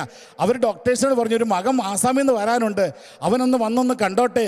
കണ്ട ഉടനെ തന്നെ വെന്റിലേറ്റർ മാറ്റി ഞങ്ങൾ വീട്ടിലേക്ക് കൊണ്ടുപോയിക്കൊള്ളാം എന്ന രീതിയിൽ പറഞ്ഞു. പ്രിയമുള്ള സഹോദരങ്ങളെ, അതുകൊണ്ട് ഡോക്ടർ ഞാൻ വരാൻ വേണ്ടി മാത്രം വെയിറ്റ് ചെയ്യുക, മനസ്സോടെ. പിന്നെ അമ്മയുടെ മരണം കാണുന്നതിന് വേണ്ടി ഒരുക്കുന്നു. ഞാനങ്ങനെ ഹോസ്പിറ്റലിൽ ചെല്ലുന്നു. അമ്മ ഇങ്ങനെ വെന്റിലേറ്ററിൽ കിടക്കുന്നത് കാണുന്നു. ഞാൻ പുറത്തു വരുന്നു. ആ സമയത്ത് ഡോക്ടർ എൻ്റെ പ്രിയപ്പെട്ടവരെ വിളിച്ച് പറഞ്ഞു, മകൻ വന്നല്ലോ, കണ്ടല്ലോ, ഇനി ഇവിടെ നിർത്തണ്ട, ഇവിടെ കിടത്തണ്ട, എത്രയും പെട്ടെന്ന് വെന്റിലേറ്റർ ഒരു വീട്ടിലേക്ക് കൊണ്ടുപോയിക്കൊള്ളൂ. അതുകൊണ്ട് ഇനി നിങ്ങൾ എന്തിനാ പൈസ കളയുന്നത്? കാരണം ICUവിലാണ്, വെന്റിലേറ്ററിലാണ്, വളരെ എക്സ്പെൻസീവാണ്. ആ സമയത്ത് എൻ്റെ പപ്പയുടെ ചേട്ടൻ മാത്യു കാക്കനാട് അച്ഛനുണ്ട്. അച്ഛൻ 2-3 വർഷം മുമ്പ് മരിച്ചുപോയി. അച്ഛൻ കോട്ടയത്തിൽ നിന്ന് മംഗലാപുരത്ത് വന്നു. അവിടെ ഒരു അടുത്തുള്ള കോൺവെൻറ്റിൽ താമസിച്ചുകൊണ്ട് അമ്മയെ ശുശ്രൂഷിക്കുന്നതിന് വേണ്ടി ആശുപത്രിയിൽ വരുന്നു, അന്വേഷിക്കുന്നു, പ്രാർത്ഥിക്കുന്നു. അപ്പോൾ അച്ഛൻ ഡോക്ടറിനോട് ഇപ്രകാരം പറഞ്ഞു. ഡോക്ടർ പറഞ്ഞു, ഞങ്ങൾക്ക് അച്ഛൻ ഒരല്പനാളും കൂടി, ഒരാഴ്ചയും കൂടെ കിടത്ത് ഡോക്ടറെ എന്ന് പറഞ്ഞപ്പോൾ ഡോക്ടർ പറഞ്ഞു, ദേഷ്യപ്പെട്ട് ഡോക്ടർ പറഞ്ഞു, ഒരു പ്രതീക്ഷയുമില്ല, പിന്നെ എന്തിനാണ് നിങ്ങൾ ഇത്ര ഇവിടെ കിടത്തുന്നത്? ഞങ്ങൾക്കിവിടെ സൗകര്യമില്ല. അതുകൊണ്ട് രോഗികൾ കുറേ പേരുണ്ട്, സ്ഥലമില്ല, എത്രയും വേഗം വെന്റിലേറ്റർ ഒരു വീട്ടിലേക്ക് കൊണ്ടുപോകും. ഞങ്ങൾക്ക് ഒരു 99% പോലും ഈ രോഗി തിരിച്ചു വരില്ല. കാരണം മെഡിക്കൽ സയൻസ് പ്രകാരം ഓൾമോസ്റ്റ് ബ്രെയിൻ ഡെത്ത് ആയിരിക്കുകയാണ്. അപ്പോൾ ഈ എൻ്റെ അച്ഛൻ ഡോക്ടറിനോട് പറഞ്ഞു, ഡോക്ടർ 99% പോലും രക്ഷയില്ല എന്ന് അങ്ങ് പറഞ്ഞല്ലോ, എന്താ 1% രക്ഷ അങ്ങും വിശ്വസിക്കുന്നുണ്ടല്ലോ? അപ്പം അച്ഛൻ പറഞ്ഞു, ഈ 1% പ്രതീക്ഷ ഞങ്ങൾ അങ്ങയിൽ അർപ്പിക്കുന്നു, 99% ഞങ്ങൾ ദൈവത്തിൽ അർപ്പിക്കുന്നു. അതുകൊണ്ട് ഒരാഴ്ച കൂടിയെങ്കിലും ഈ രോഗിയെ വെന്റിലേറ്ററിൽ കിടത്തണമെന്ന് അച്ഛൻ നിർബന്ധിച്ച് കഴിഞ്ഞപ്പോൾ ഡോക്ടർ മനസ്സോടെ സമ്മതിക്കുന്നു. പ്രിയ സഹോദരങ്ങളെ, ആ ഒരാഴ്ച ഞാൻ എൻ്റെ പേരപ്പൻ അച്ഛൻ്റെ കൂടെ രാവിലെ ബലിയർപ്പിക്കാനൊക്കെ പോകുമ്പോൾ ഞാൻ കണ്ടിട്ടുണ്ട്. അച്ഛൻ ബലിയർപ്പിക്കുമ്പോൾ ഓരോ വിശുദ്ധ ബലിയിലും കണ്ണുനീരൊഴുക്കിക്കൊണ്ട് അർപ്പിക്കുന്ന കാഴ്ച ഞാൻ കാണുന്നു. പിന്നീട് സഹോദരങ്ങളെ, ഈ ഒരാഴ്ച കഴിഞ്ഞപ്പോൾ തന്നെ ഡോക്ടർ ഞങ്ങളെ വിളിച്ചിട്ട് പ്രകാരം പറയുന്നു, എവിടെയോ ഒരു ജീവൻ്റെ അംശം ഈ രോഗിയുടെ ശരീരത്തിൽ കാണുന്നു. എന്നിട്ട് അദ്ദേഹം പിന്നീട് വെന്റിലേറ്ററിൽ തന്നെ കിടത്തി, ICUവിൽ തന്നെ കിടത്തി. പിന്നീട് ഒരു ആൻജിയോഗ്രഫി ടെസ്റ്റൊക്കെ നടത്തുന്നു. ബ്ലഡ് ക്ലോട്ടാണ് കംപ്ലീറ്റ് ആയിട്ട്. ഇനി അവർക്ക് രക്ഷയില്ലെന്ന് അറിയാമെങ്കിലും ഒരു ഓപ്പറേഷൻ തീരുമാനിക്കുന്നു. അപ്പം എന്നെ വിളിച്ച് ഡോക്ടർ പറഞ്ഞു, ഓപ്പറേഷന് വേണ്ടി ഒരു ഡേറ്റ് നിശ്ചയിച്ചു. ഈ ഓപ്പറേഷൻ ഇപ്രകാരമാണ്. കസ്തൂർബ മെഡിക്കൽ കോളേജിലെ അന്നത്തെ ഇന്ത്യയിൽ വളരെ ഫേമസ് ആയിട്ടുള്ള ന്യൂറോ സർജൻ ഡോക്ടർ രാജ എന്ന് പറയുന്ന ഡോക്ടറാണ് ഓപ്പറേഷൻ ചെയ്യുന്നത്. ഈ ഡോക്ടർ എന്നെ വിളിച്ച് പറഞ്ഞു, ഈ രോഗിയുടെ തലച്ചോറിലെ ഓപ്പറേഷൻ വീർപ്പിച്ചിരിക്കുന്ന ഒരു ബലൂണിൽ ബ്ലേഡ് കൊണ്ട് ചിരണ്ടുന്നത് പോലെയാണ്. എന്നോട് പറയുകയാണ്, അതുകൊണ്ട് എന്നോട് ഒപ്പിട്ട് കൊടുക്കാൻ പറഞ്ഞു ഓപ്പറേഷന് വേണ്ടിയിട്ട്. ഏത് സമയത്തും ഇത് വേണേൽ പൊട്ടിയ രോഗി മരിക്കും, ഞങ്ങൾക്ക് വലിയ പ്രതീക്ഷയൊന്നുമില്ല, അതുകൊണ്ട് ഒപ്പിട്ട് കൊടുത്തു. പ്രിയമുള്ള സഹോദരങ്ങളെ, ഈ ഓപ്പറേഷൻ നിശ്ചയിച്ചു. അന്ന് തലേന്ന് വീണ്ടും ആൻജിയോഗ്രഫി ടെസ്റ്റ് നടത്തി. ഇന്ന് കാണുന്ന ഇപ്രകാരമാണ്. രണ്ടാമതായി നടത്തിയ ഈ ടെസ്റ്റിൽ സഹോദരങ്ങളെ കാണുന്നു, അമ്മയുടെ ശിരസിലൂടെ ബ്ലഡ് ക്ലോട്ട് പൂർണ്ണമായും മാറിയിരിക്കുന്നു.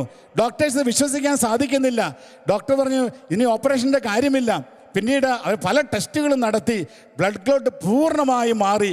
കൊളാപ്സായ 2 ലങ്സും ശക്തി പ്രാപിച്ചു വരുന്നു. അങ്ങനെ അത്ഭുതകരമായൊരു ഇടപെടൽ ഈ രോഗിയുടെ ജീവിതത്തിൽ ഡോക്ടർ കാണുകയാണ്. പിന്നീട് പതുക്കെ ശക്തിപ്പെട്ട് ആരോഗ്യവതിയായും അമ്മ തിരിച്ച് ജീവിതത്തിലേക്ക് വരുന്നു. ഇത് ഡിസ്ചാർജ് ചെയ്യുന്നതിന് മുമ്പ് ഡോക്ടർ രാജ എന്നെ വിളിച്ച് പ്രകാരം പറഞ്ഞു, സഹോദര, medical science has not done anything for the recovery of this lady. This is a supernatural intervention.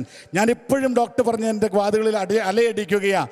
വൈദ്യശാസ്ത്രത്തിന് ഈ സ്ത്രീയുടെ ജീവിതത്തിൽ ഒന്നും ചെയ്യുവാൻ സാധിച്ചിട്ടില്ല. വൈദ്യശാസ്ത്രം അല്ല ഈ സ്ത്രീയെ ജീവിതത്തിലേക്ക് തിരിച്ചു കൊണ്ടുവന്നത്. ഇത് ഉന്നതങ്ങളിൽ നിന്നുള്ള ഒരു ഇടപെടലാണ് എന്ന്, സൂപ്പർ നാച്ചുറൽ ഇൻ്റർവെൻഷനാണ് എന്ന് ഒരു അക്രൈസ്തവനായ ഡോക്ടർ എന്നോട് പറഞ്ഞപ്പോൾ ഞാൻ ഓർക്കുകയാണ്. അത്യുതനായ ദൈവത്തിൻ്റെ പ്രത്യേകമായ ഇടപെടൽ വ്യക്തിപരമായി എൻ്റെ ജീവിതത്തിലും എൻ്റെ അമ്മയുടെ ജീവിതത്തിലും കുടുംബത്തിലും സംഭവിച്ചത് അവൻ കരുണയുള്ളത് കൊണ്ടല്ലേ എന്ന്. പ്രിയമുള്ളവരെ, ഈ അനുഭവം എന്നെ 1-2 കാര്യങ്ങൾ പഠിപ്പിച്ചു. ഇന്നും എൻ്റെ അമ്മ ദൈവാനുഗ്രഹത്താൽ ആരോഗ്യവതിയായി മുന്നോട്ട് പോകുന്നു. ഞാൻ അച്ഛനായിട്ട് 15 വർഷമായി. അച്ഛനായിട്ട് 3 വർഷമെങ്കിലും അമ്മ ജീവിക്കുമെന്ന് 8ാം ക്ലാസ്സിൽ പഠിച്ച് 12 വയസ്സുള്ള ഒരു ബാലനെ പറഞ്ഞ് ദൈവം ശക്തിപ്പെടുത്തിയെങ്കിൽ ഇന്ന് ബാക്കി 12 വർഷം ബാലൻസായിട്ട് ദൈവം നൽകിയിരിക്കുകയാണ്. ദൈവനാമത്തിന് മഹത്വം ഉണ്ടാകട്ടെ. പ്രിയമുള്ള സഹോദരങ്ങളെ, ഈ ഒരു കാര്യം നമ്മെ പഠിപ്പിക്കുന്നൊരു സത്യമുണ്ട്. ഞാൻ ആദ്യം എൻ്റെ അധികാരി എന്നെ ഫ്ലൈറ്റിന് വിടാതിരുന്നപ്പോൾ ഞാൻ അദ്ദേഹത്തിന് പിറുപിറുത്തു. എന്നാൽ ചിന്തിക്കുകയാണ്, എൻ്റെ റെക്ടർ അച്ഛൻ അന്ന് എന്നെ ഫ്ലൈറ്റിന് വിട്ടിരുന്നെങ്കിൽ ഞാൻ ഏതാണ്ട് 1 ദിവസം കൊണ്ട് വീട്ടിൽ വരും. വീട്ടിൽ വന്നാൽ ഉടനെ ഒരു വെന്റിലേറ്റർ മാറ്റി അമ്മയെ വീട്ടിലേക്ക് കൊണ്ടുപോകും. പിന്നെ ശവമടക്കാണ്.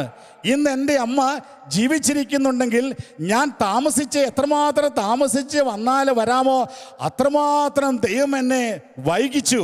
എൻ്റെ റെക്ടർ അച്ഛനിലൂടെ ഫ്ലൈറ്റ് ടിക്കറ്റ് വിടാനായിട്ട് ദൈവം അനുവദിച്ചില്ല.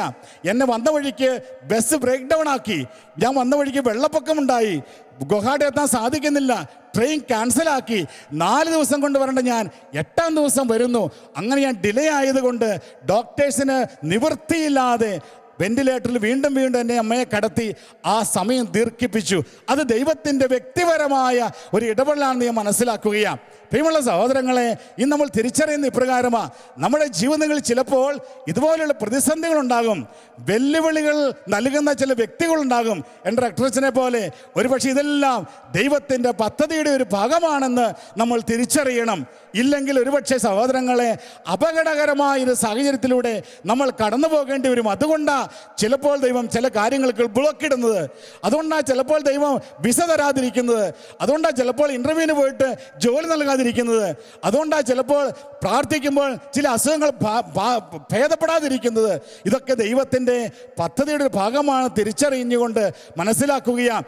ദൈവം കഷ്ടതയുടെ അപ്പവും ക്ലേശത്തിൻ്റെ ജലവും തന്നാലും നിന്റെ ഗുരു നിന്നിൽ നിന്നും മറഞ്ഞിരിക്കുകയില്ല എന്ന ആ സത്യം പ്രിയമുള്ള സഹോദരങ്ങളെ, എൻ്റെ ജീവിതാനുഭവത്തിലൂടെ എനിക്കിന്ന് സാക്ഷ്യപ്പെടുത്തുവാൻ സാധിക്കും. റോമാക്കാർക്ക് എഴുതിയ ലേഖനത്തിൻ്റെ 8-ാം അധ്യായത്തിൻ്റെ 28-ാം തിരുലിഖിതത്തിലൂടെ കർത്താവ് നമ്മോട് ഇപ്രകാരം ആഹ്വാനം ചെയ്യുന്നു: ദൈവത്തെ സ്നേഹിക്കുന്നവർക്ക്, അവിടുത്തെ പദ്ധതി അനുസരിച്ച് വിളിക്കപ്പെട്ടിരിക്കുന്നവർക്ക് അവിടുന്നെല്ലാം നന്മയ്ക്കായി പരിണമിപ്പിക്കും. ഹല്ലേലൂയ. പ്രിയമുള്ളവരെ, ദൈവത്തെ സ്നേഹിക്കുന്ന ഒരു വ്യക്തിയാണോ നീ ഏത് സാഹചര്യത്തിലും കടന്നു പോയിക്കോട്ടെ, ദൈവത്തിന് നിന്നെക്കുറിച്ചൊരു പദ്ധതിയുണ്ട് എന്ന് മനസ്സിലാക്കണം. ദൈവത്തെ സ്നേഹിക്കുന്നവർക്ക് ദൈവത്തിൻ്റെ പദ്ധതി അനുസരിച്ച് വിളിക്കപ്പെട്ടിരിക്കുന്നവർക്ക് ഏത് പ്രതികൂല സാഹചര്യങ്ങളെയും നന്മയ്ക്കായി മാറ്റുന്ന ഒരു ദൈവമാണ് നമ്മുടെ ദൈവം എന്ന് നാം തിരിച്ചറിയുകയാണ്.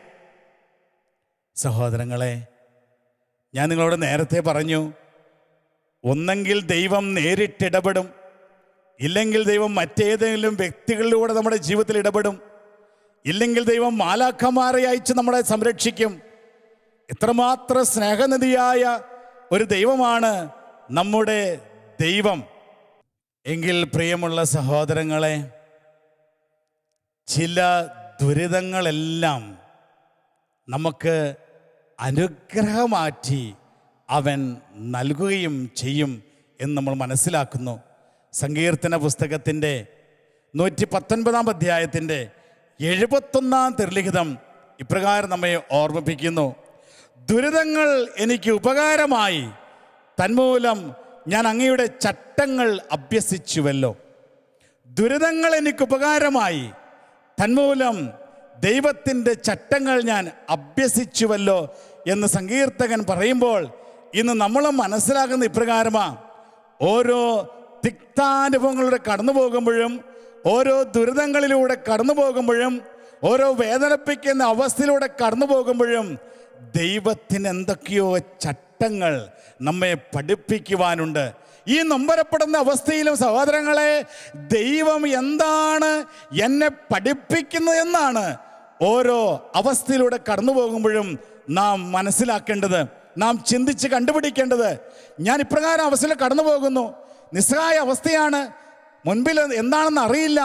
അപ്പോഴും നമ്മൾ ചിന്തിക്കണം, ദൈവമേ, ഈ അവസ്ഥയിൽ അങ്ങ് എന്താണ് എന്നെ പഠിപ്പിക്കുന്നത്?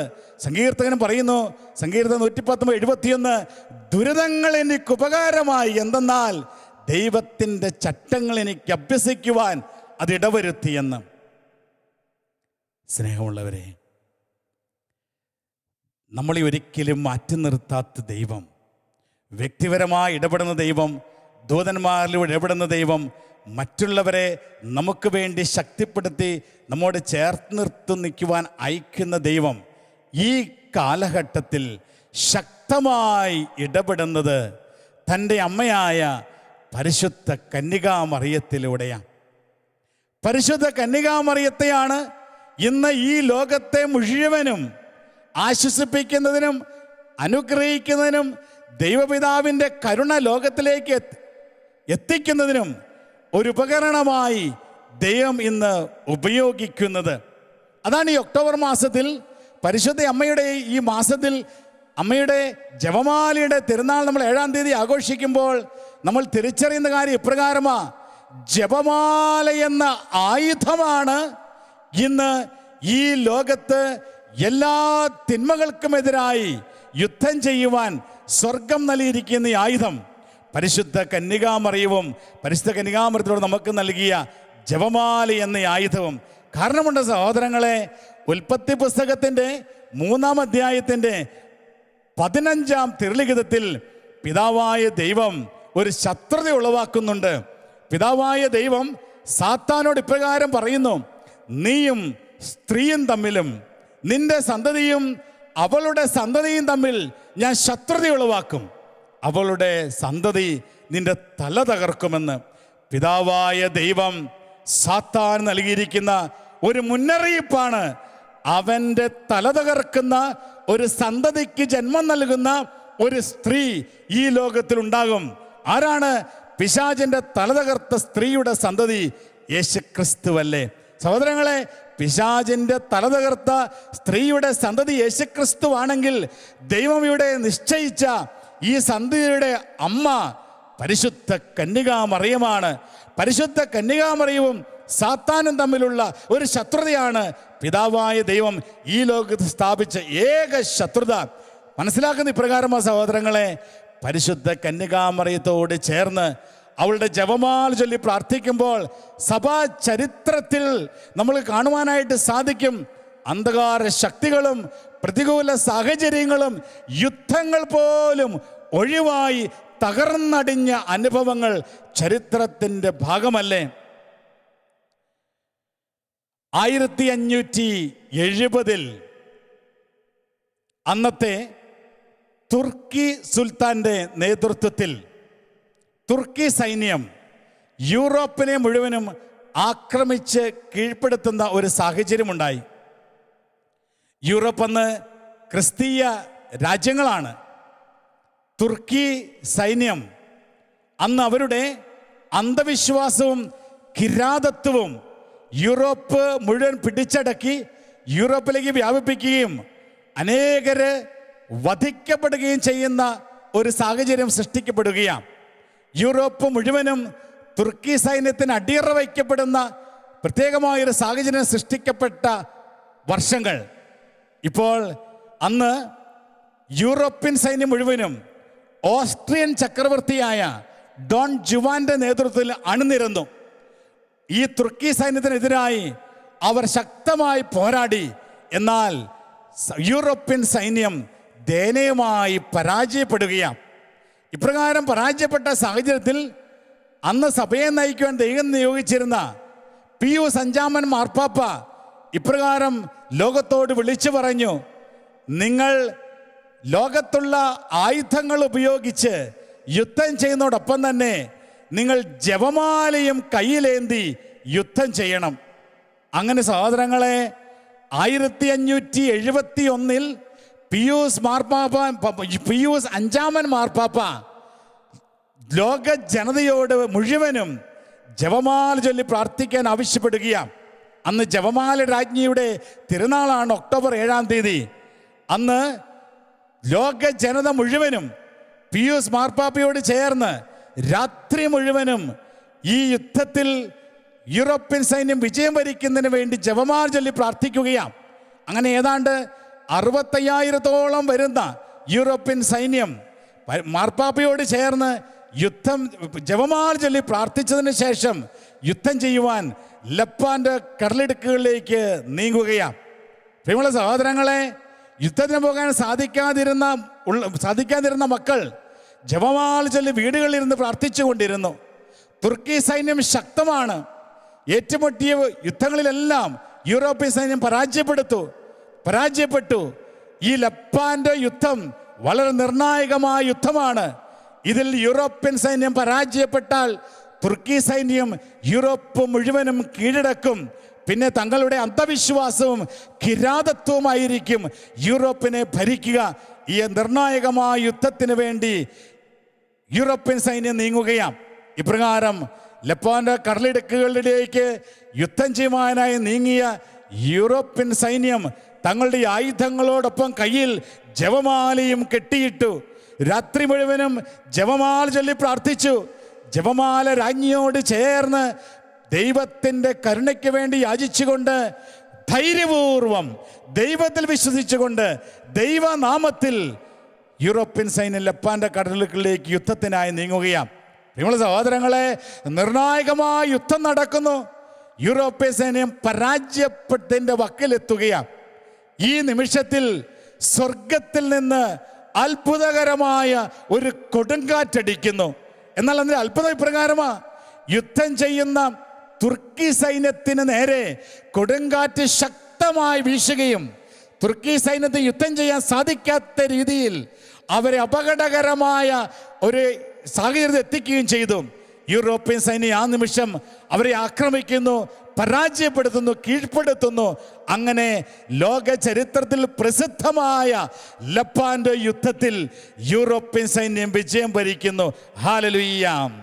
അന്ന് യൂറോപ്യൻ സൈന്യം വിജയം വരിച്ചില്ലായിരുന്നുവെങ്കിൽ പണ്ടേ യൂറോപ്പ് മുഴുവനും തുർക്കികളുടെ സാമ്രാജ്യമായി മാറുമായിരുന്നു.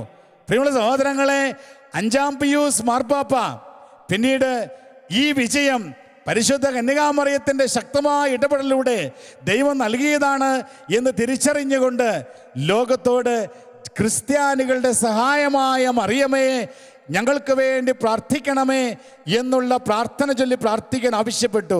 അങ്ങനെ പിയൂസ് 5-ാമൻ മാർപ്പാപ്പ ലുത്തിനിയായിൽ ഇത് കൂട്ടിച്ചേർത്തു. പ്രിയമുള്ള സഹോദരങ്ങളെ, ഇന്ന് ലോകത്തിൻ്റെ വിവിധ ഭാഗങ്ങളിൽ ചരിത്രത്തിൽ നൂറ്റാണ്ടുകളായി പരിശുദ്ധ അമ്മയുടെ ജപമാല ചൊല്ലി പ്രാർത്ഥിക്കുന്ന മക്കൾക്ക് സ്വർഗത്തിൻ്റെ അത്ഭുതകരമായ ഇടപെടൽ അനുഭവിക്കുവാൻ സാധിക്കുന്നു. ഈ ജപമാല മാസത്തിൽ ഇന്ന് ഈ രാത്രിയിൽ പ്രിയമുള്ളവരെ, നമ്മൾ തിരിച്ചറിയുന്ന സത്യം ഇപ്രകാരമാ: ഇന്ന് ഏത് ഭയത്തിലൂടെ നമ്മൾ കടന്നു പോയിക്കോട്ടെ, ഏത് പ്രതികൂല സാഹചര്യത്തിൽ നമ്മൾ കടന്നു പോയിക്കോട്ടെ, നമ്മുടെ ഇപ്പോൾ ചുറ്റുപാട് നടക്കുന്ന ആനുകാലിക സംഭവങ്ങളൊക്കെ ഒരുപക്ഷെ നമ്മളെ ഭയത്തിലെത്തിക്കാം. ഒരുപക്ഷെ നമ്മളവർക്ക് ദൈവമേ എന്നാണ് സംഭവിക്കാൻ പോകുന്നത്, ഞങ്ങളുടെ കുഞ്ഞുങ്ങളുടെ ഭാവി എന്താണ്, കുടുംബത്തിൻ്റെ ഭാവി എന്താണ്, സഭയുടെ ഭാവി എന്താണ് എന്നൊക്കെ ആകുലപ്പെട്ടുകൊണ്ട് ഭയത്തോടെ മുന്നോട്ട് പോകുമ്പോൾ ഇന്ന് നമ്മൾ തിരിച്ചറിയുന്ന ഇപ്രകാരമാ: ജപമാല എന്ന ആയുധമെടുത്ത് യുദ്ധം ചെയ്യേണ്ട സമയമായി.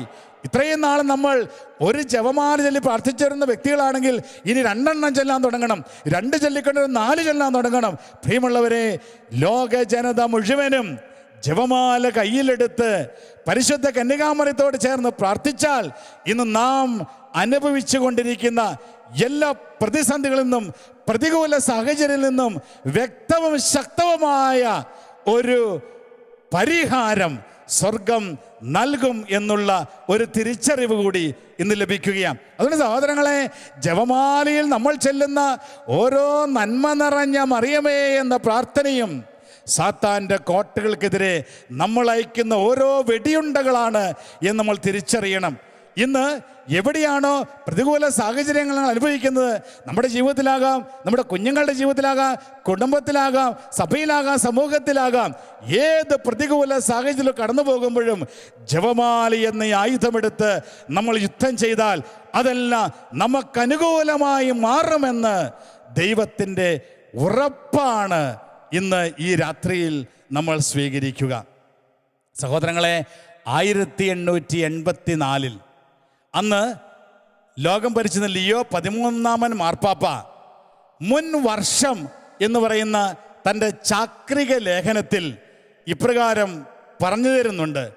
അദ്ദേഹം പറയുന്നു: ഏഷ്യയിൽ നിന്നുള്ള കോളറ എന്ന പകർച്ചവ്യാധി പ്രകൃതി നിശ്ചയിച്ചിരുന്ന അതിർത്തികൾ ലംഘിച്ച് ദൈവനിശ്ചയപ്രകാരം ഫ്രഞ്ച് തുറമുഖത്തിൽ ജനങ്ങൾ തിങ്ങിപ്പാർക്കുന്ന കടൽ തീരങ്ങളിൽ വ്യാപിച്ചു. അവിടെ നിന്ന് അത് ഇറ്റലിയുടെ മണ്ണിലേക്ക് പടർന്നു പിടിച്ചിരിക്കുന്നു. അതുകൊണ്ട് നാം കന്യകാമറിയത്തിൻ്റെ അടുക്കലേക്ക് രക്ഷാകരവും സഹായകരവും സംരക്ഷണപരവുമായ ദാനങ്ങളുടെ വിതരണക്കാരി എന്ന് സഭ ശരിയായും നീതിപൂർവമായും വിളിക്കുന്ന കന്യകയിലേക്ക് പറന്നു ചെല്ലണം. അവൾ കരുണാപൂർവം നമ്മുടെ പ്രാർത്ഥന ശ്രവിച്ച് അശുദ്ധമായ ഈ പകർച്ചവ്യാധി നമ്മിൽ നിന്നും ദൂരെ അകറ്റുന്നതാണ് എന്ന് മാർപ്പാപ്പ തൻ്റെ ചാക്രിക ലേഖനത്തിൽ പറയുന്ന ഇപ്രകാരമാണ്. ഈ മഹാമാരി പോലെ, ഇന്ന് നാം അനുഭവിക്കുന്ന മഹാമാരി പോലെ വർഷങ്ങൾക്ക് മുമ്പ് യൂറോപ്പിനെ കീഴടക്കിയ കോളറ എന്ന മഹാമാരിയിൽ നിന്ന് ലോകം രക്ഷപ്രാപിക്കുന്നതിന് വേണ്ടി മാർപ്പാപ്പ പറഞ്ഞു, ജപമാലയും കയ്യിലേന്തി പരിശുദ്ധ കന്യകാമറിയത്തിൻ്റെ അടുത്തേക്ക് പറന്ന് എന്ന് അവളോട് ചേർന്ന് പ്രാർത്ഥിക്കുക. ഈ മഹാമാരിയല്ല, ഏത് പ്രതികൂല സാഹചര്യം ലോകത്തുണ്ടായാലും അവൾ തൻ്റെ പുത്രനിൽ നിന്ന് ഇതിനൊക്കെ ഒരു പരിഹാരം വാങ്ങി നമ്മുടെ അടുത്ത് കടന്നു വന്ന് സഹായമായി കൂടെ നിൽക്കുമെന്ന ഒരു തിരിച്ചറിവ് സഭാ നേതൃത്വം, മാർപ്പാപ്പമാർ നമ്മെ നൂറ്റാണ്ടുകളായി പഠിപ്പിച്ചു കൊണ്ടിരിക്കുകയാണ്. അതിന് പ്രിയമുള്ള സഹോദരങ്ങളെ, ഇന്ന് ഈ രാത്രിയിൽ ദൈവസ്ഥലിൽ നമ്മളായിരിക്കുമ്പോൾ വ്യക്തിപരമായി നമ്മുടെ ജീവിതങ്ങളിൽ ഇടപെടുന്ന ദൈവത്തിന് നന്ദി പറഞ്ഞുകൊണ്ട്, ഞാൻ നിസ്സഹായനാകുമ്പോൾ, എനിക്ക് എന്ത് ചെയ്യണമെന്ന് അറിയാൻ പാടില്ലാത്തപ്പോൾ എനിക്ക് വേണ്ടി അവൻ എവിടെയോ ആരെയോ അഭിഷേകം ചെയ്ത് ഉയർത്തുന്നുണ്ട് എന്ന പ്രത്യാശയോടുകൂടി പരിശുദ്ധ അമ്മയുടെ ജപമാല കയ്യിലെടുത്ത് പ്രാർത്ഥനയിൽ ജപമാല എന്ന ഈ ആയുധമേന്തി നമുക്ക് ധൈര്യപൂർവ്വം മുന്നോട്ട് പോകാം. പ്രായമായ സഹോദരങ്ങൾ, കിടപ്പ് രോഗികളൊക്കെ ഉണ്ടെങ്കിൽ ചിലപ്പോൾ ചില സഹോദരങ്ങൾ എന്നോട് പങ്കുവെച്ച് ഓർക്കുന്നുണ്ട്, അച്ഛാ പ്രായമായി, ഇനിയിപ്പോൾ എന്താ എന്നെക്കൊണ്ടൊരു ഉപയോഗം, ഇനി ഞാൻ ഉപയോഗശൂന്യമായ ഒരു വസ്തുവായി മാറിയെന്ന് ചിന്തിക്കുന്ന ചില സഹോദരങ്ങളുണ്ട്. പ്രിയമുള്ളവരെ, ഇന്ന് നിങ്ങളോട് പറയാൻ ഞാൻ ആഗ്രഹിക്കുകയാണ്, ഉപയോഗശൂന്യമെന്ന് നിങ്ങൾ കരുതുന്ന പ്രായമായവരും കിടപ്പ് രോഗികളുമാണ് ഇന്ന് സഭയ്ക്ക് ആവശ്യം. ഇവരാണ് സഭയുടെ, നമ്മുടെ കുടുംബത്തിൻ്റെ, മാനവകുലത്തിൻ്റെ ശക്തി. എന്താണെന്ന് നിങ്ങൾക്കറിയാമോ സഹോദരങ്ങളെ? അവർക്ക് സമയമുണ്ട്, അവർക്ക് മറ്റൊന്നും ചെയ്യാനുള്ള പോകേണ്ട കാര്യമില്ല. എന്ത് വിരൽ അനങ്ങുന്നുണ്ടെങ്കിൽ, ഈ കിടപ്പ് രോഗികളാണെങ്കിൽ, പ്രായമായവരാണെങ്കിൽ സഹോദരങ്ങളെ, ജപമാല കയ്യിലെടുത്തുകൊണ്ട് ഈ ലോകത്തിന് വേണ്ടി പ്രാർത്ഥിക്കുക. നിങ്ങൾ പരിശുദ്ധ കന്യകാമറിയത്തിൻ്റെ കരങ്ങളിലെ ആയുധമായി, യേശുക്രിസ്തുവിൻ്റെ കരങ്ങളിലെ ഉപകരണമായി ജപമാല എന്ന വെടിയുണ്ടയും കയ്യിലേന്തി യുദ്ധം ചെയ്യുന്നവരായി മാറുകയാണ്. നിങ്ങൾ കിടക്കയിൽ വീട്ടിലായിരിക്കുമ്പോൾ പ്രായമായവരും കിടപ്പ് രോഗികളും ജപമാല ചൊല്ലി പ്രാർത്ഥിക്കുമ്പോൾ, നിരന്തരമായി ജപമാല ചൊല്ലി പ്രാർത്ഥിച്ചുകൊണ്ട് ലോകത്തിലേക്ക് ദൈവത്തിൻ്റെ ഒരു ശക്തമായ ഇടപെടൽ കടന്നു വരുവാൻ നിങ്ങൾ ഉപകരണങ്ങളാകും. അതുകൊണ്ട് പ്രിയമുള്ള സഹോദരങ്ങളെ, നമുക്ക് പ്രാർത്ഥിക്കാം. പരിശുദ്ധ അമ്മയോട് ചേർന്ന് ഈ ഒക്ടോബർ മാസത്തിലെ ഈ രാത്രിയിൽ, ഈ ആദ്യ വെള്ളിയാഴ്ച ഈശോയുടെ സ്നേഹം നമ്മൾ അനുഭവിച്ചുകൊണ്ട് അവിടത്തോട് ചേർന്ന് നിൽക്കുമ്പോൾ നമുക്കും തീരുമാനിക്കാം, ഇന്ന് മുതൽ ജപമാലയായിരിക്കണം നമ്മുടെ കയ്യിലെ ആയുധമെന്ന്. അങ്ങനെ എത്രമാത്രം ജപമാല ചൊല്ലാമോ അത്രമാത്രം ജപമാല ചൊല്ലി നമുക്കും നമ്മുടെ കുടുംബത്തിന് ചുറ്റും, ലോകത്തിന് ചുറ്റും, സഭയ്ക്ക് ചുറ്റും സാത്താൻ കെട്ടിയിരിക്കുന്ന സകല കെട്ടുകളെയും തകർത്ത് ധൈര്യപൂർവ്വം പ്രത്യാശയോടുകൂടി യേശുക്രിസ്തുവെന്ന ഏക രക്ഷകനിൽ വിശ്വസിച്ചുകൊണ്ട് മുന്നോട്ട് പോകുവാൻ നമുക്ക് സാധിക്കട്ടെ. പരിശുദ്ധ കന്യകാമറിയം നിങ്ങളെ ഓരോരുത്തരെയും അതിനായിട്ട് സഹായിക്കട്ടെ. അതുകൊണ്ട് പ്രിയമുള്ള സഹോദരങ്ങളെ, ഇന്ന് ഈ ജപമാല മാസത്തിൽ ഈ ആദ്യ വെള്ളിയാഴ്ച പരിശുദ്ധ അമ്മയോട് ചേർന്ന് ദിവികാരുണ്യ ഈശോയെ നമ്മൾ ആരാധിക്കുമ്പോൾ നമ്മൾ ഭയമില്ലാതെ ധൈര്യപൂർവ്വം പ്രത്യാശയോടുകൂടി തന്നെ സ്വർഗം നൽകിയിരിക്കുന്ന ഈ ആയുധം എടുത്തുകൊണ്ട് യുദ്ധം ചെയ്ത് യേശുക്രിസ്തുവിന്റെ ധീര പടയാളികളായി ഈ ലോകത്ത് ജീവിച്ച് നിത്യരക്ഷയ്ക്ക് വേണ്ടി വിജയം വരിക്കുവാൻ പരിശുദ്ധ അമ്മയോട് ചേർന്ന് നമുക്കും പരിശ്രമിക്കാം. ആരെയും ഭയക്കേണ്ടവരല്ല നമ്മൾ. നമുക്ക് കൂട്ടിന് സ്വർഗമുണ്ട്, നമുക്ക് കൂട്ടിന് സ്വർഗത്തിൻ്റെ ആയുധമുണ്ട്. പ്രിയമുള്ളവരെ, വചനം പഠിപ്പിക്കുന്നു, ദൈവം എൻ്റെ പക്ഷത്തെങ്കിൽ ആരെനിക്കെതിരെ നിൽക്കും. അതാണ് നമ്മുടെ ധൈര്യം. ദൈവം നമ്മുടെ പക്ഷത്തെങ്കിൽ ആരെനിക്കെതിരെ നിൽക്കും. പ്രിയമുള്ളവരെ, ഇത് ക്രൈസ്തവർക്ക് വേണ്ടി മാത്രമുള്ള സന്ദേശമല്ല. എല്ലാ പൈശാചിക ശക്തികളുടെ കെണിയിൽ നിന്നും സംരക്ഷണം ആഗ്രഹിക്കുന്ന ഈ ലോകത്തുള്ള സകല മക്കൾക്കും വേണ്ടിയുള്ള സന്ദേശമാണ് സ്വർഗം നൽകിയിരിക്കുന്നത്. പരിശുദ്ധ കന്യകാമറിയം ക്രൈസ്തവരുടെ മാത്രം അമ്മയല്ല. ആരൊക്കെ പരിശുദ്ധ അമ്മയെ വിളിച്ച് പ്രാർത്ഥിക്കുന്നുവോ, അമ്മയോട് ചേർന്ന് അവളുടെ പുത്രനായ യേശുക്രിസ്തുവിനെ ആരാധിക്കുന്നുവോ, അവർക്കെല്ലാം സ്വർഗത്തിൻ്റെ ഈ സംരക്ഷണം ലഭിക്കുമെന്നുള്ള ഉറപ്പാണ് ഈ ഒക്ടോബർ മാസത്തിൽ, പരിശുദ്ധ അമ്മയുടെ ജപമാല മാസത്തിൽ നമുക്ക് ലഭിച്ചിരിക്കുക. അതിനാ പ്രിയമുള്ള സഹോദരങ്ങളെ, ശാലോം TV ഈ മാസം, ഒക്ടോബർ മാസം, ഇന്ന് 1-ാം തീയതിയാണല്ലോ, ഇന്ന് മുതൽ 31-ാം തീയതി വരെ ഒരു ജപമാല യുദ്ധം ആരംഭിക്കുകയാണ്. ജപമാല വാർ നടത്താൻ ആരംഭിക്കുകയാണ്. 50 ലക്ഷം ജപമാല ചൊല്ലി ഈ മാസത്തിൽ സ്വർഗം ആവശ്യപ്പെട്ട പ്രകാരം പ്രാർത്ഥിച്ച് ഈ ലോകത്ത് നമുക്ക് ചുറ്റും സാത്താൻ കെട്ടിരിക്കുന്ന സകല കെണികളെയും തകർക്കുവാൻ ഒരു ജപമാല യുദ്ധം ആരംഭിക്കുകയാണ്. ലോകത്തിൻ്റെ നാനാഭാഗങ്ങളിൽ ഇരുന്നു കൊണ്ട് ജപമാല എന്ന ആയുധം കയ്യിലെടുത്തുകൊണ്ട് നമുക്ക് മുതൽ പങ്കാളികളാകാം. നമുക്ക് ചുറ്റും, നമ്മുടെ കുഞ്ഞുങ്ങൾക്ക് ചുറ്റും, നമ്മുടെ കുടുംബത്തിന് ചുറ്റും, സഭയ്ക്ക് ചുറ്റും, ഈ ലോകത്തിന് ചുറ്റും സാത്താൻ കെട്ടിയിരിക്കുന്ന സർവ കെണികളും, സാത്താൻ ഉപയോഗിച്ചു കൊണ്ടിരിക്കുന്ന സകല പ്രസ്ഥാനങ്ങളും, അവയിൽ പങ്കാളികളായ സകല വ്യക്തികളും, അവരുടെ ആശയങ്ങളും ആദർശങ്ങളും തകർന്നടിഞ്ഞുകൊണ്ട് ഈ ലോകത്ത് ദൈവത്തെ സ്നേഹിക്കുന്ന, ദൈവത്തിൻ്റെ കൽപ്പനകൾ സ്വീകരിക്കുന്ന, ദൈവത്തെ അന്വേഷിക്കുന്ന ഓരോ വ്യക്തിയും സുരക്ഷിതരായിരിക്കുവാൻ പരിശുദ്ധ കന്യകാമറിയത്തിൻ്റെ സഹായം നമുക്ക് തേടാം. നമുക്കൊരു നിമിഷം എഴുന്നേറ്റ് നിന്ന് സ്വർഗം നൽകിയ ഈ വലിയ ശക്തി, ഈ വലിയ സഹായം നമുക്ക് ഏറ്റെടുക്കാം.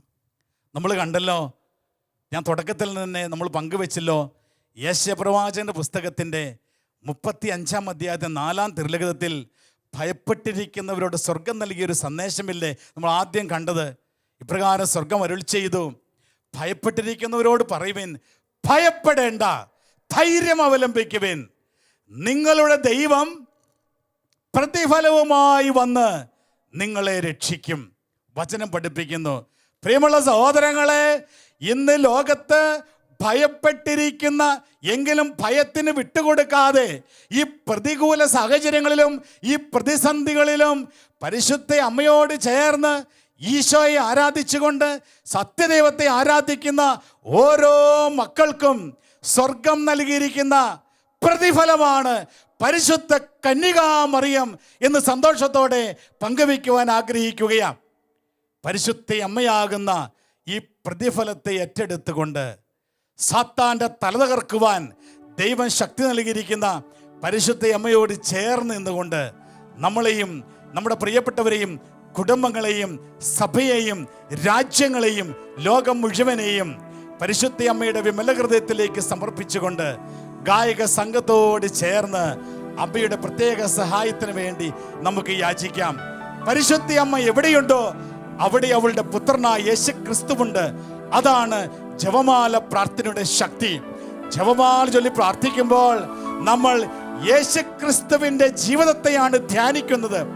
ഓരോ രഹസ്യങ്ങളിലും യേശു ക്രിസ്തു വീണ്ടും അവിടെ ഉയർത്തെഴുന്നേൽക്കുകയാണ്, ഓരോ ജപമാല പ്രാർത്ഥനകളിലും എന്ന വിശ്വാസത്തോടു കൂടി പരിശുദ്ധ അമ്മയോട് ചേർന്ന് ജപമാലയുടെ ശക്തി തിരിച്ചറിഞ്ഞുകൊണ്ട് ഈ ശക്തി ഏറ്റെടുത്തുകൊണ്ട് ഈ ലോകത്ത് ധൈര്യപൂർവ്വം ജീവിക്കുവാനുള്ള കൃപയ്ക്ക് വേണ്ടി നമുക്ക് പ്രാർത്ഥിക്കാം. എഴുന്നേറ്റ് നിൽക്കാൻ സാധിക്കുന്നവർ എഴുന്നേറ്റ് നിൽക്കുക. എന്തെങ്കിലും അസുഖമുള്ളവരൊക്കെ ഇരിക്കണമെങ്കിൽ നിങ്ങൾ ഇരുന്നു കൊള്ളുക. കിടന്നുകൊണ്ട് ആരെങ്കിലും ശ്രമിക്കുന്നുണ്ടെങ്കിൽ അസുഖം മൂലമാണ് കിടന്നുകൊള്ളുക. എന്നാൽ സാധിക്കുന്നവർ എഴുന്നേറ്റ് നിന്നുകൊണ്ട് നമുക്ക് പരിശുദ്ധ അമ്മയോട് ചേർന്ന് പ്രാർത്ഥിക്കാം. ഘോര സർപ്പത്തിൻ്റെ തല തകർക്കാനായി താതന്നയച്ചോരന്നമ്മേ, ഘോര സർപ്പത്തിൻ്റെ തല തകർക്കാനായി താതന്നയച്ചോരന്നമ്മേ, അമല മനോഹരി അമ്മയല്ലേ നീ, ഇപ്പോഴും എപ്പോഴും പ്രാർത്ഥിക്കണേ. എല്ലാവരും ചേർന്ന് മനോഹരി അമ്മയല്ലേ നീ, ഇപ്പോഴും എപ്പോഴും പ്രാർത്ഥിക്കണേ. ഘോര സർപ്പത്തിൻ്റെ തല തകർക്കാനായി താതന്നയച്ചോരന്നമ്മേ, പരിശുദ്ധ അമ്മേ, ഘോര സർപ്പത്തിൻ്റെ തല തകർക്കാനായി താതന്നയച്ചോരന്നമ്മേ, അമല മനോഹരി അമ്മയല്ലേ നീ ഇപ്പോഴും എപ്പോഴും പ്രാർത്ഥിക്കണേ. അമല മനോഹരി അമ്മയല്ലേ നീ ഇപ്പോഴും എപ്പോഴും പ്രാർത്ഥിക്കണേ. 12 നക്ഷത്രമുടിയുള്ളോരമ്മേ പാതാരവൃന്ദത്തിൽ ചന്ദ്രൻ. സ്നേഹത്തോടെ പാടട്ടെ. 12 നക്ഷത്രമുടിയുള്ളോരമ്മേ പാതാരവിന്ദത്തിൽ ചന്ദ്രൻ. സൂര്യവസ്ത്രം നീ അണിഞ്ഞിരിക്കുന്നു, സൂര്യനേക്കാളും നീ തേജസ്വിനി.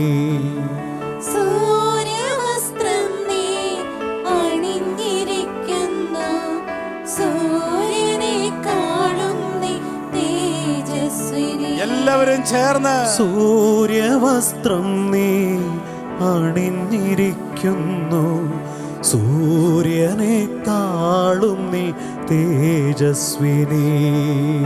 സൂര്യവസ്ത്രം നീ അണിഞ്ഞിരിക്കുന്നു, സൂര്യനേക്കാളും നീ തേജസ്വിനി. യേശുവിൻ അമ്മേ മാതാവേ അരുമസുതർക്ക് ആലംബമേ, ഇരു കൈകൾ നീട്ടി നീ വിളിക്കുന്നത് ഞങ്ങളെ അല്ലയോ. സ്നേഹത്തോടെ പാടുന്നു. ഇരു കൈകൾ നീട്ടി നീ വിളിക്കുന്നത് ഞങ്ങളെ അല്ലയോ. ഇരു കൈകൾ നീട്ടി നീ വിളിക്കുന്നത് ഞങ്ങളെ അല്ലയോ. സ്നേഹമുള്ളവരെ, നമ്മളെ പൂർണ്ണമായും പരിശുദ്ധ അമ്മയുടെ വിമല ഹൃദയത്തിലേക്ക് സമർപ്പിച്ചുകൊണ്ട് വിശുദ്ധ ലൂയിസ് ദി മോൺഫോർട്ട് പഠിപ്പിച്ച പ്രാർത്ഥന, വിശുദ്ധ ജോൺ മോൻ രണ്ടാമൻ മാർപ്പാപ്പ ആവർത്തിച്ച് പ്രാർത്ഥിച്ച പ്രാർത്ഥന നമുക്കും ചൊല്ലി പ്രാർത്ഥിക്കാം. നിങ്ങൾ ഏറ്റുചൊല്ലി പ്രാർത്ഥിക്കാമോ? ഓ മറിയമേ, ഓ മറിയമേ, എന്റെ അമ്മേ, എന്റെ അമ്മേ, ഞാൻ മുഴുവനും അമ്മയുടേതാണ്. ഞാൻ മുഴുവനും അമ്മയുടേതാണ്. എന്നെ ഈശോയുടെ മാത്രം സ്വന്തമാക്കി മാറ്റണമേ. ആമേൻ. ആമേൻ. പരിശുദ്ധ അമ്മയുടെ പ്രത്യേകമായ സഹായവും സംരക്ഷണവും സാന്നിധ്യവും ഇന്ന് എന്നെ ശ്രവിച്ച നിങ്ങൾ ഓരോരുത്തരോടും ഒപ്പം, നിങ്ങളുടെ കുടുംബങ്ങളിൽ, നിങ്ങളുടെ ഓരോ പ്രാർത്ഥനകളിൽ, നിങ്ങളുടെ പ്രിയപ്പെട്ടവരോട് കൂടെ എന്നും എപ്പോഴും ഉണ്ടായിരിക്കട്ടെ എന്ന് പ്രാർത്ഥിക്കുന്നു. സകലരുടെയും അമ്മയായ പരിശുദ്ധ കന്യകാ മറിയമേ, ഞങ്ങൾക്ക് വേണ്ടി പ്രാർത്ഥിക്കണമേ. ആമേൻ. Ave Maria, Ave Maria.